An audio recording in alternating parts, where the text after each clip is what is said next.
wiping him out clean. Inoue, you are a monster? Motherfucker? No, you are no monster. You are a... You know, he's at home, lower weight class, so... And on Saturday night, not from winning this fight. You are a Chinese, Japanese turtle. Guys that stand right in front of him, you know, everything went his way. They thought they would wipe out Naoya Inoue. They laughed at the nickname. They mocked the aura. Some even tried to twist his identity, reducing him to insults and cheap noise, convincing themselves that the monster was nothing more than clever marketing wrapped in hometown applause. According to them, he was protected, favored, a product of Japanese crowds and carefully selected opponents who stood directly in front of him. They believed the hype would collapse the moment he faced someone truly elite. But hype doesn't throw punches, and myths don't break orbital bones. In a sport built on bravado, Inoue has always been different. 31 fights, 31 wins, no losses. You know, everybody wants to see him win. All the pressure's on him. I have no pressure. By his early 30s, he had already climbed through 5 weight divisions, collecting world titles as if they were obligations rather than achievements. Yet what makes him terrifying isn't the record. It's the restraint. He doesn't scream across press conferences. He doesn't trade insults for headlines. He stands quietly, almost politely, and then the bell rings.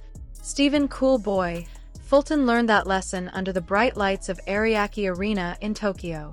Fulton arrived undefeated, unified, convinced the praise surrounding Inoue was exaggerated. He said the hype existed because Inoue was Japanese, because he fought at home, because everything went his way. Fulton predicted a clean wipeout. He spoke like a man already imagining victory photos. From the opening round, that confidence began to crack. Fulton tried to impose his size, his reach, his rhythm. Inoue did not rush. He studied. He slid inches out of range, tapped the body, snapped the jab with clinical calm. Fulton's punches sliced through empty air. By the end of the first round, the champion looked puzzled. By the middle rounds, he looked concerned. Then the tempo shifted. Inoue didn't roar. He accelerated. The right hand began landing with frightening precision. Combinations wrapped around Fulton's guard. The unified champion's output dropped to almost nothing. Blood trickled from his nose after a sharp jab split it open. Every exchange widened the gap between belief and reality.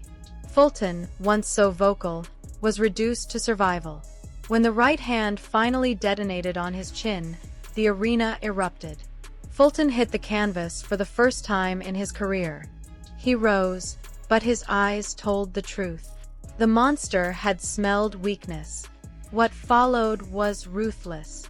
Inoue chased him to the corner and unleashed a storm of hooks and uppercuts until the referee had no choice. The belts changed hands. So did the narrative. Emanuel Rodriguez made a different mistake. Before their unification bout, his camp crossed a line, shoving Inoue's father and longtime trainer. For many fighters, that kind of disrespect fuels chaos.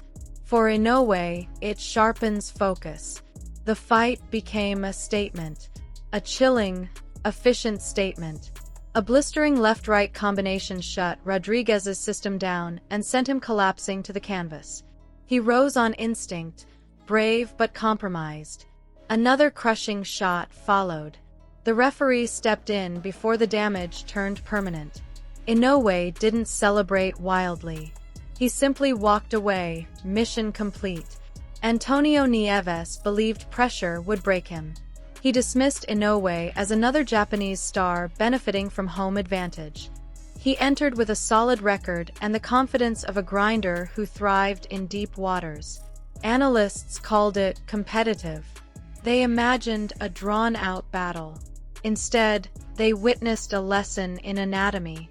Inoue established the jab early, positioning perfect, balance flawless. And then he targeted the body. The left hook sank into Nieves' ribs with surgical cruelty. Down to one knee he went, air escaping his lungs in a desperate gasp. He stood up, but the monster had found the key. Hook after hook buried into the same spot. Nieves' guard dropped lower and lower, trying to shield organs already under siege. His face tightened in agony. Eventually, the towel flew. It wasn't a lack of heart. It was self-preservation.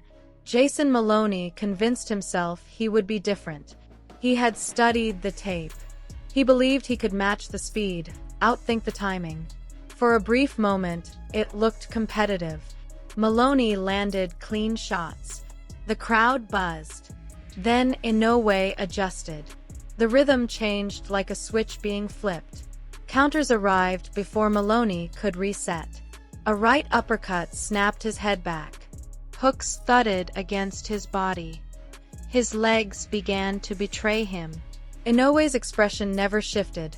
No anger, no excitement, just calculation.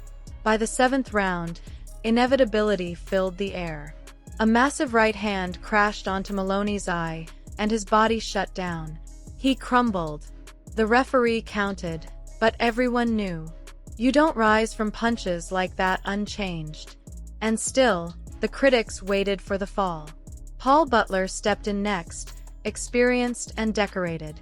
The outcome followed the same script: precision, pressure, power. Another belt secured. Another opponent humbled.